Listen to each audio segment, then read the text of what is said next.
Good morning, hockey fans. This is Steven Heisler with HeisHockey.com and the Victorious Hockey Company with your junior hockey morning show. It's Friday, January 6, 2023. You can find us on the World Sports Broadcasting Network, Facebook, Twitter, YouTube. Making progress. Eric, good morning. How are you, my friend? Morning, Steven. I'm good, buddy. 2 weeks we've been doing this World Junior stuff. We'll get to that in a second. Let's run down some scores and schedule from last night and today.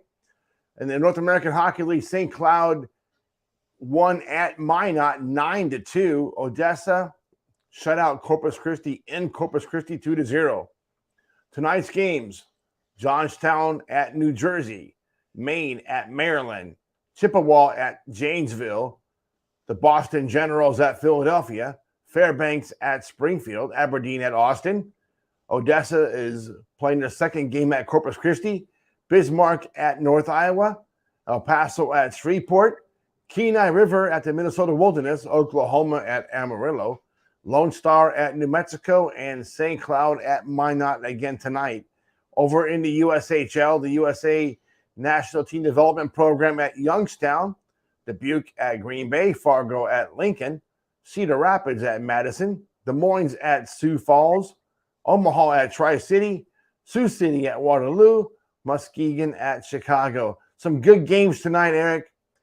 I think one of the best ones in the North American Hockey League is Lone Star at New Mexico. That's going to be a hell of a series.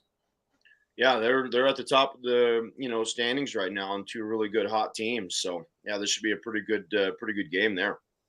I'm kind of excited to get back into NAHL and USHL action after messing around with these World Juniors for the last 2 weeks.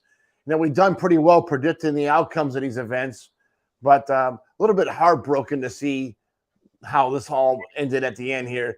Last night, United States versus Sweden, Chaz Lucis completed his hat trick with the overtime winner, as the U.S. outscored Sweden 8-7 to win the bronze medal at the bronze game in Halifax.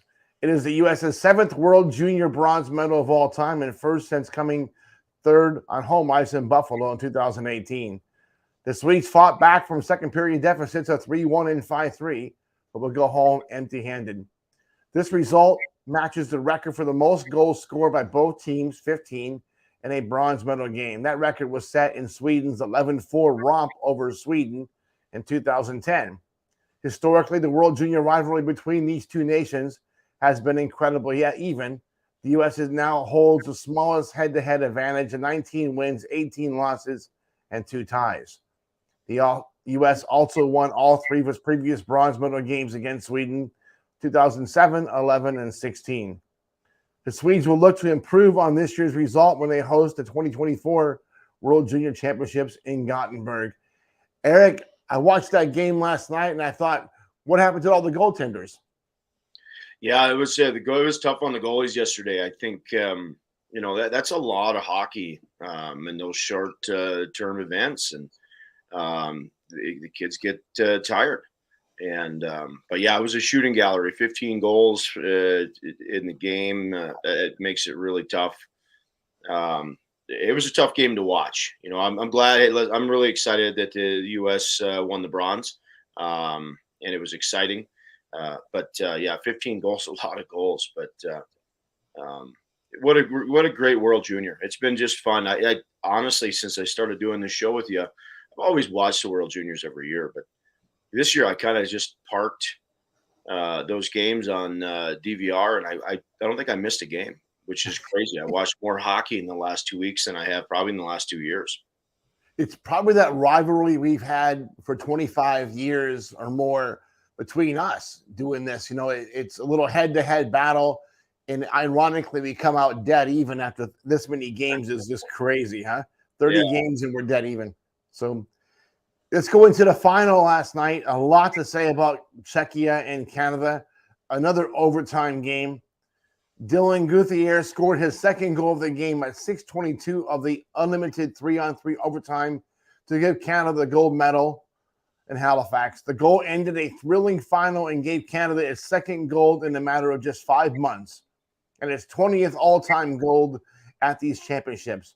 Canada outshot the Czechia 38-26, but both goalies were absolutely sensational. Thomas Milik, ignored for 2 years in the NHL draft, was brilliant in his last 2 weeks and will have no problem attracting NHL suitors now.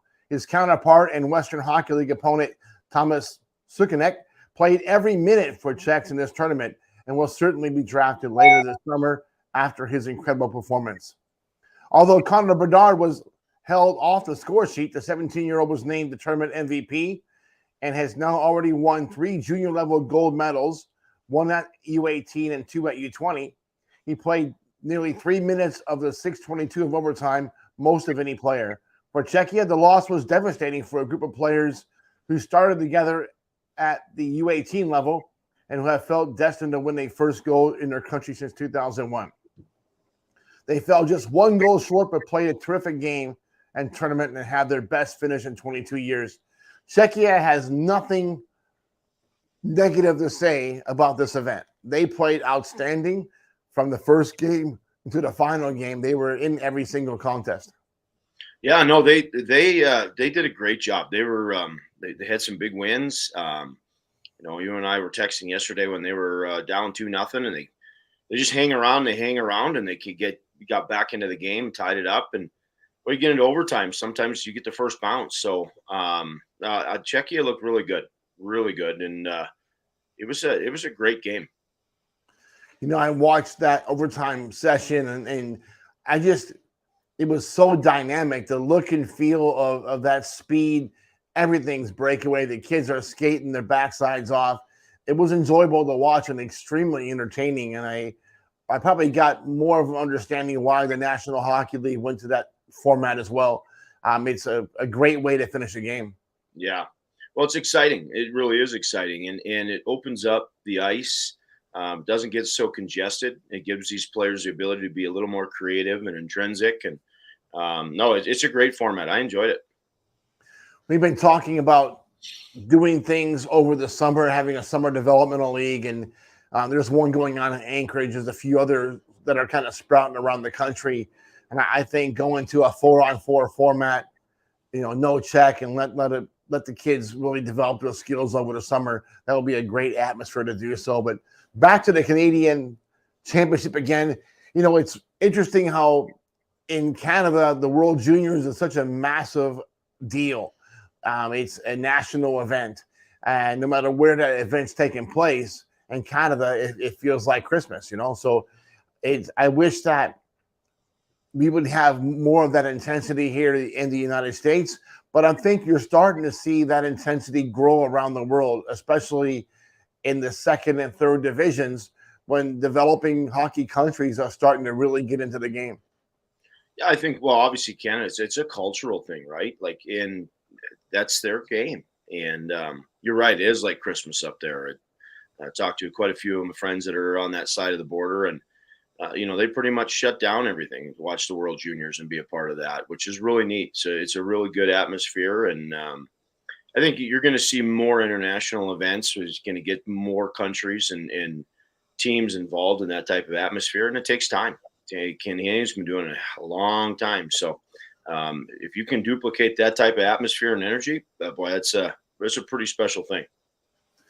I think that brings up another really good excuse for developing countries from around the world. The players tend to go to places where they can get the better developmental experience. And we've had kids from New Zealand, from Australia, working with us at Victorious Hockey. We have one kid from Australia now. And the problem has been for him is that he would love to go back and play for Australia, but since he's developing over here, they're not letting him go back and play for Australia. I think that's a mistake for those countries to take that position for players. I understand wanting to develop your product at home, but they're not going to elevate the level of competition unless they're playing against higher levels of players. Yeah, well, no question. I mean, take a look at the Czechs and the Slovaks, and some of their better players play over here in North America. They play major junior in the OHL, the Q, or the Dub. I think I don't think it's fair to take that position as a country, especially if you can't provide that type of development. And if you want your players to be developed at the highest levels, you got to go sometimes where the hockey is. And Australia doesn't have major junior or that caliber of hockey, or even the USHL for that matter. So that's unfortunate that young man won't be able to compete for his country because they're taking that stance. But every place has got something different. In different countries take different positions. In Mexico, those kids are starting to filter into the non-sanctioned leagues here in the United States because they're can play there without any issue about the international transfers or restrictions.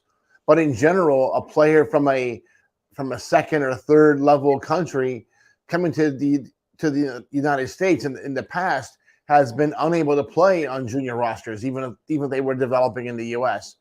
USA hockey kind of changed that position a little bit by saying if you play 3 years within the USA hockey system, you won't be considered an import. And that's a good change. But it's also expensive. If you're in one of those countries and you think you're going to come to the U.S. for 3 years ahead of playing for a junior program, you're talking, 60 to 80,000 bucks plus for that experience. So in our economy, that may not seem like a lot, but if you're talking about a South American country, Mexico, some of these Asian countries that are now developing hockey players, it's very difficult. Yeah. Yeah. And I think that, we're always evolving as a country in our game. And we're trying to make every opportunity for our American-born players, but also opening the doors for non-Americans. So yeah, is there a perfect system anywhere? No, but it's consistently evolving and changing and trying to find the best possible path for these players' development. Absolutely. I was sitting down with Pat Dunn the other day. What day was that? Wednesday. We met at a very well-established place in Clearwater, Florida that has a lot of owls around it.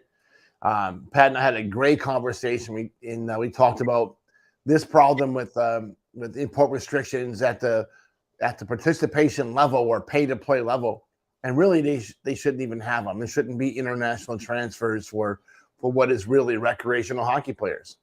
And he agreed with that, and he has some pretty heavy connections at the International Ice Hockey Federation. So we're going to make that case.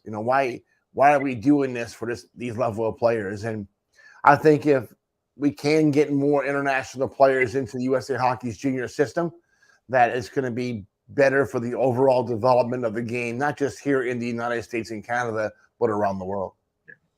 Yeah, I think the international fees and stuff like that. I mean, I dealt with it for years with USA Hockey and North American League and Tier 3.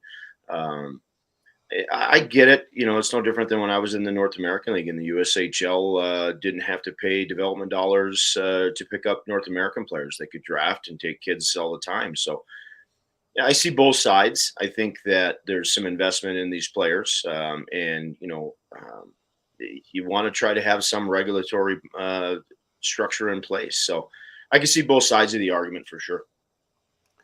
Well, Eric, when's the winter meetings going to be in Florida? Is that in 2 weeks or a week? That's next Thursday. Start next Thursday. All right. So we will hook up back with Eric. We think we're going to get approval to be at the winter meetings next Thursday and Friday morning at 9 a.m. Eastern. It'll be at the Gaylord Hotel and Resort here in Orlando, Florida. We'll try to get Eric back on a couple of mornings there, and we'll try to snag some other great elevated hockey officials. We'll certainly get Glenn Heffron in. He's always exciting. We'll try to get John Van Beesbrook. We're going to invite him. He may not come in, but we're going to try. And a couple others, maybe even Mark Frankenfeld if he wants to. Alex Curious watches this show. I'm sure he's shaking his head right now and saying, there's no way Mark Frankenfeld's going on his show. We can always try. What do you think, Eric? It's worth the effort. The worst they can say is no. That's a 2-letter word. That's the worst thing they can say is 2 letters, or I could get sued again for even asking. I don't know. We'll see. Well, that's it for today, folks. Short show. Tommy and I are heading out to Wesley Chapel, Florida to watch the Tampa Bay Bolts showcase there today. We're going to see a few players, shake some hands, be nice, hopefully not run into Bob Turtle. But until then, until tomorrow, not tomorrow, today's Friday, right? Until Monday,